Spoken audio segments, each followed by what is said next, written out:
Et notre tout premier invité s'appelle Bernard Kayumba. Il est président national du parti PANECO, député honoraire, mais aussi au cadre de l'Union Sacrée. Bonsoir à vous. Bonsoir Madame Boutella. Et bienvenue sur ce plateau de Télé 50. Ça fait belle lurette, il faudrait quand même le dire. Hein. C'est vrai, ça fait vraiment belle lurette, mais il y a eu beaucoup de tractations politiques. C'est la raison pour laquelle on a pris un petit congé. Maintenant, nous sommes sur la scène politique encore une fois pour contribuer au développement de notre pays, madame. Mais ça ne va pas au centre de l'Union Sacrée. Finalement, on se dit, oui, la crise dont plusieurs évoquaient, que l'on y est, semble être mise à nu aujourd'hui avec l'Assemblée nationale. Si hier, c'était le président sortant, Christophe Mbosoko, qui voulait revenir comme président. Il y a eu les primaires et aujourd'hui, bien que déjà au niveau de l'Union Sacrée, les tickets proposés par le présidium est contesté, on voit une pluralité des candidatures au niveau de l'Union Sacrée. On se dit finalement, qu'est-ce qui ne va pas? Madame, comme vous le savez, dans toute organisation politique, il y a toujours des divergences. Et comme on dit, le linge sale, c'est l'avant-famille. Pour les cas d'espèce, nous qui sommes au cadre de l'Union Sacrée de la Nation, nous avons eu à signer le 5 avril 2023 une charte à Pullman. Et donc nous sommes censés respecter cette charte, faute de quoi vous allez à l'encontre du diktat de la haute autorité politique de l'Union Sacrée de la Nation, qui est son Excellence Félix Antoine Tshisekedi Tshilombo. Comme vous le savez, le présidium de l'Union Sacrée travaille sous la houlette de la haute autorité politique. Aller à l'encontre, c'est ne pas vouloir de soi-même en politique, parce que pour l'instant, les consultations qui ont eu lieu entre les présidiums, c'est vrai que les députés nationaux, ça ne les a pas enchantés, mais il va falloir qu'il y ait quand même une sorte de concertation avant le samedi 18 mai 2024, le jour J des élections, pour qu'il y ait accalmie, parce que maintenant les esprits sont chauffés au niveau de l'Assemblée nationale, où vous retrouvez, parce que deux personnes, deux mêmes regroupements politiques qui ont déposé des candidatures, sachant bien que le règlement intérieur de l'Assemblée nationale, à ces articles 7 et 27, stipule que dès lors que vous n'avez pas le quitus de votre famille politique, ce sont des candidatures qui seront rejetées ou invalidées. Et donc, j'invite à nos amis qui n'ont pas eu le quitus de l'Union Sacrée, qui ont quand même qui se sont arrogés le droit de déposer, de retirer les candidatures, parce que ça sera des candidatures rejetées, madame. Mais ce quitus, quand même, est contesté aussi, parce qu'on se dit, oui, les membres du présidium qui étaient censés équilibrer les choses n'ont pas eu à le faire. C'est pourquoi, justement, tous ces tickets sont contestés. Entre autres, l'actualité, d'ailleurs, nous venons d'apprendre le retrait de la candidature du fils de Bahati, qui était aussi contesté, parce qu'on dit finalement, au-delà, comme vous l'avez dit, de tenir compte de la géopolitique, mais c'est aussi donner l'impression que les membres du présidium veulent se servir. Quand on retrouve par exemple le président, un membre du présidium, M. Modeste Bahati Lukwebo, et son fils qui est candidat comme membre du bureau définitif, on retrouve Jean-Pierre Bemba, où on retrouve sa sœur qui est membre du bureau définitif. Ça donne l'impression que le présidium veut se servir au nom de l'Union Sacrée. Et c'est ce que contestent quand même les députés qui, du reste, entre guillemets, n'ont pas tort. Exactement, madame. Depuis la publication du ticket du bureau définitif, cela n'a pas plu à la clameur publique et même aux élus qui sont censés entériner ce ticket. Mais il ne faut pas oublier qu'en politique, il y a aussi la discipline.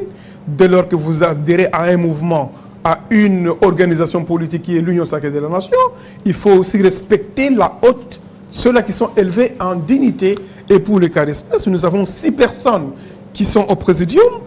C'est Excellence Jean-Pierre Bemba, Christophe Mbosso, Samalou Konde, Vital Kamere, Bahati Lukwebo et Christophe Mbosso.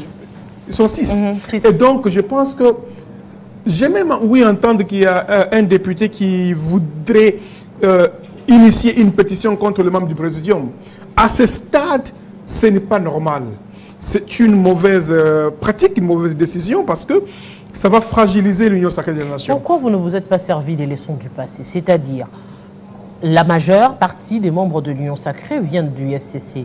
Il y avait ce conseil, ces réunions des présidents des partis et regroupements politiques. Parce que, disons-le, les membres du présidium ne représentent pas tous les présidents des plateformes, des partis politiques également, qui se sont frustrés parce qu'ils n'ont pas été consultés en amont. La logique voudrait que les membres du présidium puissent se concerter avec les membres des partis et regroupements politiques pour dégager un consensus et avoir leur appui, parce que qu'on le veuille ou pas, ce n'est pas les membres du présidium qui regroupent tout. C'est aussi ces présidents des partis et regroupements politiques qui ont un mot à dire à leurs députés. Et exactement, la conférence de présidents de l'Union sacrée de la Nation est composée par les présidents de regroupements politiques, qui est aussi un grand organe qui décide au sein de l'Union sacrée. Mais pour les cas d'espèce, je pense que les élections vont se tenir le samedi 18 mai. Mais à l'allure où vont les choses, il semble qu'il y aura rééquilibrage, recadrage du ticket pour enchanter tout le monde. Parce que si les élus nationaux ne sont pas contents, ce sont eux qui vont entériner ces tickets-là. Il risque d'y avoir des fissures. Or, nous, en tant que famille politique, la plus grande machine politique de notre pays, nous n'avons pas besoin de cela. On a besoin de l'unité derrière son Excellence Félix Antoine Tshisekedi Tshilombo pour que le pays que nous voulons développer en ce moment aille de l'avant. Nous avons le problème à l'est de notre pays. C'est une épine dorsale que nous ne voulons pas que ça persiste dans notre pays. Nous devons nous unir comme un seul homme pour chasser les ennemis de notre pays. Et qui, depuis plus de 2 décennies, continue à tuer, violer au vu et au su de tout le monde, sous le silence de la communauté internationale. J'invite tous les ambassadeurs accrédités en République démocratique du Congo de regarder comment les femmes, les enfants meurent à l'est de notre pays pour des intérêts égoïstes, pour les minerais. Et pourtant, madame, nous avons besoin de cette paix pour que le Congo aille de l'avant. Qui veut ramener la paix? N'est-ce pas les membres du Présidium? Aujourd'hui, si on regarde les dépôts des candidatures, on ne va plus peut-être parler de Bahati, on ne va plus peut-être parler de Serge, parce que la candidature a été retirée aujourd'hui. Mais on retrouve 2 membres du Sud Kivu, on retrouve 2 membres de l'Équateur dans un bureau où on doit retrouver à peu près 6 personnes pour conduire ce bureau.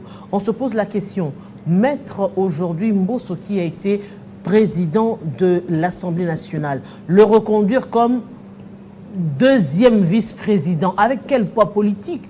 Pour avoir fait quoi? Est-ce que vous... Pourquoi arriver à revenir sur ces erreurs où les règles de jeu ne sont plus respectées? Parce que pour bien partir, il faudrait que ces règles de jeu puissent être respectées. Aujourd'hui, on ne tient plus compte du poids politique. Si hier, on pouvait parler de cette situation comme une situation spéciale avec la crise avec le FCC, mais aujourd'hui, la majorité, c'est l'Union sacrée. Comment perdurer avec ces erreurs du passé? Madame, en politique, c'est aussi des concessions. Peut-être il y a eu des concessions entre les membres du Présidium, mais aussi il aurait fallu que les membres du Présidium consultent les présidents de regroupements politiques qui ont de poids, qui ont des députés au niveau de l'Assemblée nationale, parce que ça paraît comme une certaine cacophonie. Parce que tel regroupement a aligné un même regroupement qui aligne 2 personnes, parce qu'il semble que l'AFDC a aligné Mme Polipoli à la questure, l'honorable Ngoïka Sanji à la première vice-présidence de l'Assemblée nationale. Ça pose déjà un problème. Et donc, il y a également l'honorable Dédé Mopassa, qui est du regroupement AN de Mme Masuka, qui aurait déposé, mais aussi également Mme Inagossi qui aurait aussi déposé. Donc, cette cacophonie-là devrait être évitée pour nous éviter ce scénario. Le peuple congolais n'a pas besoin de cela. Le chef de l'État a beaucoup de choses à faire pour notre pays. Il aurait fallu que nous lui évitions tout cela. Mais qu'à cela ne tienne, samedi, ce n'est pas loin. J'insiste qu'il y aura des candidatures qui sont rejetées par le bureau d'âge. Sans compter que vendredi, c'est le 17 mai, donc c'est un jour férié. C'est-à-dire que nous n'avons que la journée de demain, mercredi et jeudi. Et le samedi, c'est les élections. Nous aurons un bureau définitif. Un bureau définitif, nos amis de l'opposition ont déjà déposé leur candidature. Nous pensons que l'Union sacrée va baliser les chemins, les zones d'ombre qui posent encore problème à l'instant. Les réunions sont en train de se tenir pour pallier à cela. Mais à quoi réserver ce primaire du moment où vous saviez que les vrais problèmes, ce n'était pas que la présidence de l'Assemblée nationale? Parce qu'au-delà, alors que l'on pensait que le problème serait la présidence de l'Assemblée nationale, mais l'on voit que le problème, il est un peu plus profond. C'est un problème de positionnement, c'est un problème d'appétit glouton de chacun, ou un sérieux problème de management en interne. Il est vrai que, madame, en démocratie, on ne peut pas freiner les ambitions des uns ou des autres. Mais alors, lorsque vous appartenez à une famille politique, il y a quand même une discipline à suivre. D'autant plus que le présidium de l'Union sacrée aurait déjà imposé un ticket.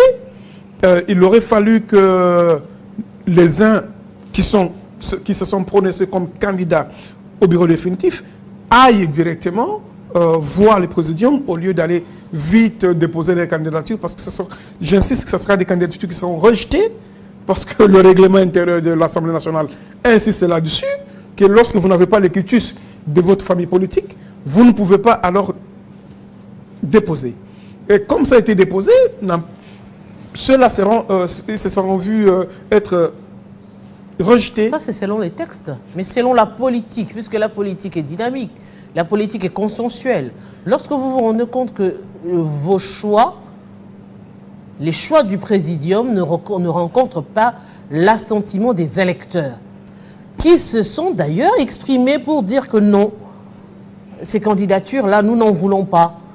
Madame, il est vrai que la Comment position... rééquilibrer les choses? Il est vrai que, madame, la position des électeurs devrait quand même être respectée, d'autant plus que sans eux, il n'y aura pas de bureau définitif. Parce que le jour des élections, qui est le samedi, et sans eux, il n'y aura pas de présidium. Non, exactement, exactement. Et donc, nous avons besoin qu'il y ait plus de 450 députés nationaux présents le samedi pour les élections. Et donc, on ne veut pas que les députés nationaux puissent faire défaut le samedi. Et l'Union sacrée, j'insiste, c'est la plus grande machine politique. Et pour l'instant, le chemin est en train d'être balisé. Il y a les uns qui vont retirer les candidatures. C'est le cas de l'AFDC qui a montré un bel exemple. Bravo au président Bahati, parce qu'il n'a pas voulu forcer la machine. Il a remplacé la personne. J'invite aussi à d'autres candidatures qui semblent être problématiques dans les chefs des députés nationaux, qu'il y ait aussi des consultations, des concertations pour baliser les chemins. Parce qu'on a besoin à ce que le bureau définitif passe et que nous passions également au gouvernement. Parce que très bientôt, il y aura la sortie du gouvernement central. Donc c'est ce bureau qui devra entériner avec les élus nationaux. Si maintenant nous n'avons pas un bureau définitif, ça va poser un problème. En parlant justement de la sortie du gouvernement, vous avez été président d'un parti national, PANECO, président national d'un parti, pardon, qui a plus de 7 ans. Vous avez été élu député national dans la mandature passée. Vous vous voyez dans la peau d'un membre du gouvernement aujourd'hui? Madame, il est vrai que le PANECO, le Parti du Nouvel Élan du Congo, que nous avons le privilège de diriger, a vu le jour le 20 mai 2017. Et aujourd'hui, ça fait quasiment 7 ans que Bernard Kayumba est aussi ministrable. Et donc, il va plaire à la volonté, au pouvoir discrétionnaire du chef de l'État, qui est le garant de la nation, de dénicher des gens qui sont capables de contribuer au développement, des gens compétents, des gens qualifiés, des gens qui ont une bonne probité morale. Et nous les avons, nous pensons que nous sommes dans un champ politique, nous n'allons pas nous fatiguer, nous sommes patients pour la gestion de la chose publique. Grand merci à vous. Je rappelle aux téléspectateurs, oui, M. Bernard Kayumba est président national du parti PANECO et au cadre de l'Union sacrée. Merci. C'est moi qui vous remercie, madame. Et on va continuer cette fois-ci pour avoir notre deuxième invité. Si on a parlé de la majorité, cette fois c'est l'opposition.